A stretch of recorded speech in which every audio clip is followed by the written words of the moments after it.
Em um período de 8 dias, 9 pessoas morreram subitamente na cidade de Kizilova, após terem recebido supostamente a visita noturna de um homem chamado Petar Blagojevich, que teria mordido as vítimas e chupado seu sangue. O problema é que Blagojevich estava morto e havia sido enterrado 10 semanas antes. Os moradores pediram permissão então para exumar seu corpo, e no papel de nova autoridade local, o superintendente austríaco Frombold acompanhou o procedimento. No relatório que enviou para Viena, o mesmo em que escreveu a palavra vampiro, ele descreveu o que viu. O rosto, as mãos e os pés e todo o corpo estavam tão bem constituídos que não poderiam ter estado mais completos em sua vida. Com espanto, via um pouco de sangue fresco em sua boca, que, de acordo com os relatos, havia sido sugado das pessoas mortas por ele. Assim, ao ser perfurado, um monte de sangue completamente fresco também jorrou de seus ouvidos e boca, e aconteceram outras manifestações que não descrevo por respeito.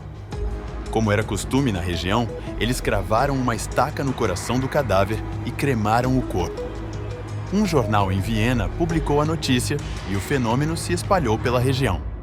Em poucos anos, o vampirismo parecia ter se tornado uma epidemia na Europa Oriental. O imperador enviou equipes de cirurgiões militares para realizar autópsias e investigar o que estava acontecendo. Esses especialistas constataram, por sua vez, que os casos eram notavelmente consistentes.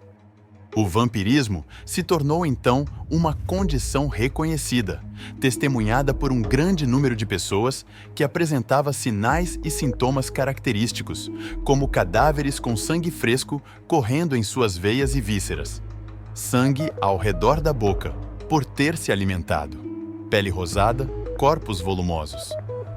O século XVIII, conhecido como Século das Luzes, foi palco do Iluminismo, movimento que pregava o uso da luz da razão contra as trevas da ignorância. Neste contexto, os vampiros eram um tema que despertava calorosos debates na Europa. Teólogos argumentavam que os vampiros eram seres físicos que demonstravam a existência de uma vida após a morte. Filósofos, por outro lado, se preocupavam com o fato de que as evidências disseminadas sustentando a existência de vampiros lançassem dúvidas sobre o valor do testemunho e de testemunhas oculares. Alguns pesquisadores atribuem o fenômeno a grandes traumas e decepções, outros à alimentação, ao uso acidental de drogas que causam alucinações e a doenças altamente contagiosas. Outras teorias fazem referência à presença de substâncias químicas incomuns na Terra que afetavam a decomposição dos corpos. De fato, a origem de algumas características descritas pelos médicos legistas da época poderia ser precisamente a decomposição.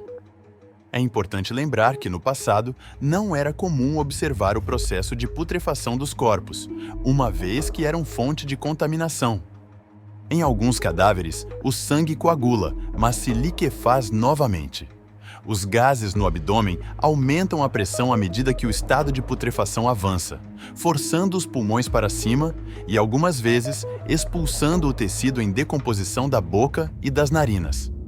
O inchaço provocado pelos gases bacterianos após a morte explica por que os corpos parecem roliços e saudáveis, e também os gemidos sonoros que alguns mortos soltavam quando as estacas eram encravadas em seu coração ou estômago.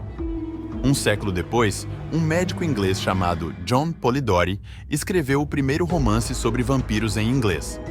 Ele transformou o vampiro em um aristocrata, abrindo caminho para o clássico de Bram Stoker, Drácula, publicado 78 anos depois. A imagem da criatura elegante que povoa hoje em dia o imaginário popular se deve a Polidori, Stoker e a dezenas de contos sobre vampiros vitorianos.